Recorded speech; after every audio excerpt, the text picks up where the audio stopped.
kalau waktu kita nggak ideal karena kita ngambilnya di yang sulit ya. Nah kalau di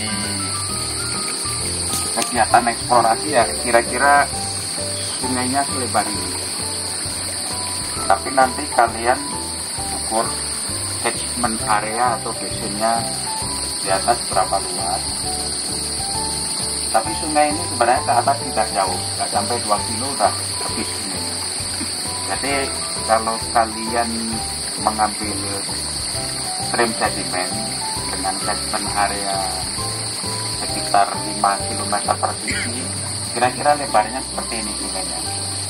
Cuma kita kebetulan di daerah yang bisa jadi ketika kita ukur caranya bukan daerah tersier. Kalau daerah tersier kan sungainya catchment areanya tuh segede ini tapi cakupannya kecil. Kalau ini kalian ke atas ketemu kebun teh tadi itu kan masuk catchment area kalian, bisa menjadi luas padahal sungainya hanya kecil seperti ini.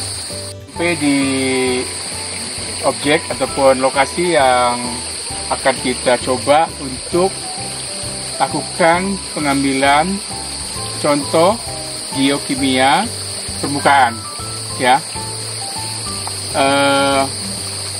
Kalau ada yang masih ingat, itu ada berapa macam jenis contoh geokimia dalam eksplorasi, geologi eksplorasi ya. Kan ada metodenya, ada 3 tuh.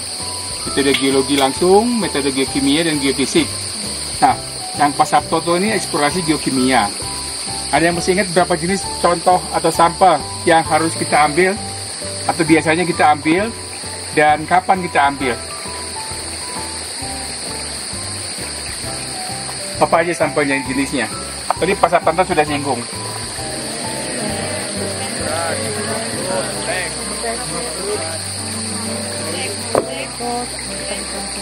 Baik, ya, bagus. Jadi semua ingat ya, Pak Sabtoto sudah baru sampaikan juga. Yang strip sedimen, pencon, dan black itu kapan kita harus lakukan untuk kita ambil? Tahap kapan? Tahap eksplorasi yang kapan kita lakukan itu?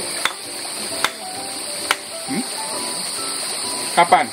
Strip sedimen, pencon, dan black.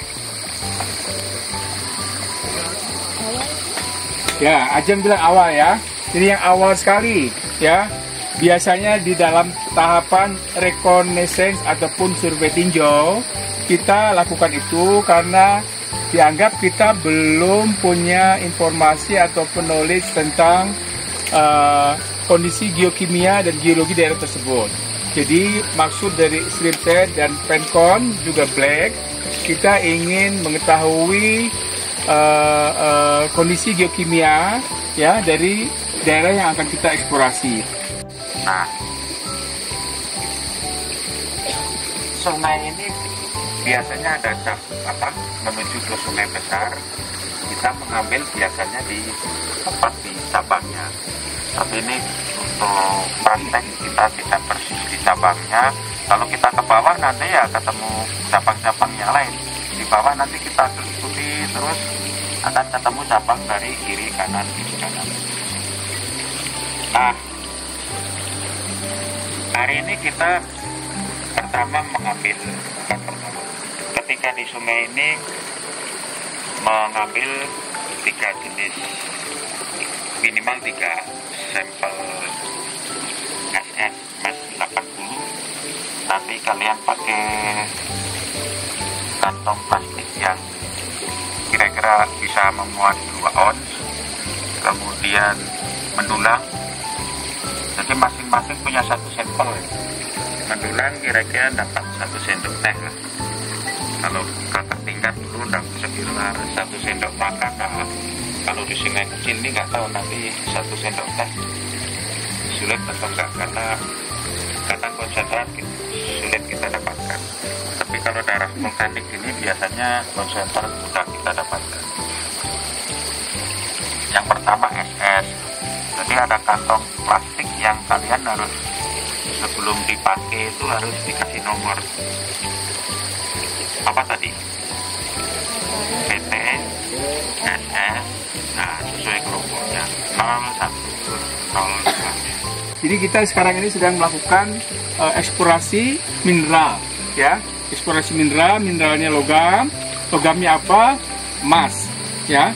Emas dan mungkin perak dan tembaga saya kira bukan tempatnya di sini.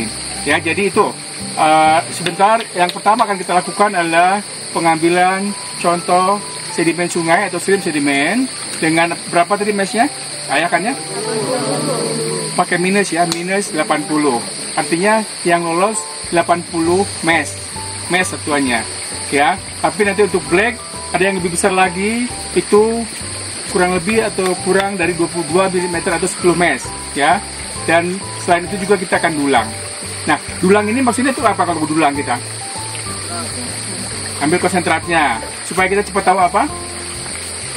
Konsentrat, terus kita bisa lihat apa kalau di konsentrat? Iya, di mineral berat biasanya ada apa lagi? Nah, kata Indira ada emas, ya. Jadi emas juga masuk dalam mineral berat, dan itu yang akan bisa atau memberikan informasi ke kita apakah sungai ini atau daerah ini ada anomali geokimia tidak. Ya, stream sedimen kan kita harus ambil 80 mes, minus 80 mes, kita kirim dulu ke lab. Ya, kita tunggu analisanya di lab, hasilnya berapa emas, berapa perak dan sebagainya. Tapi kalau penkon itu saat itu juga kita bisa lihat atau bisa tahu sungai atau daerah ini adalah punya potensi ataupun prospek adanya emas, ya.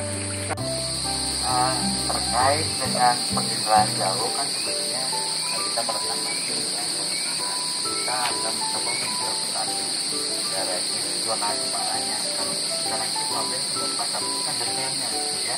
Tapi kita untuk mencari zonasi sebarang alternatifnya ke luar rumah, ya.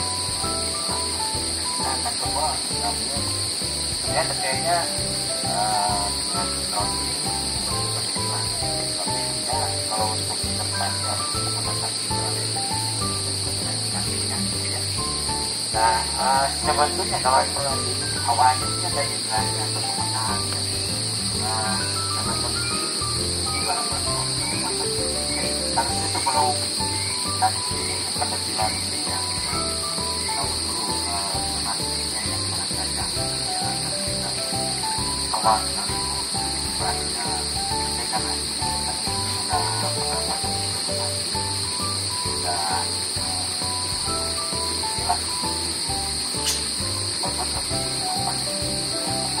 dan nanti akan gimana kondisi kita kalau pengembangan nanti bisa ditangani mencari itu pada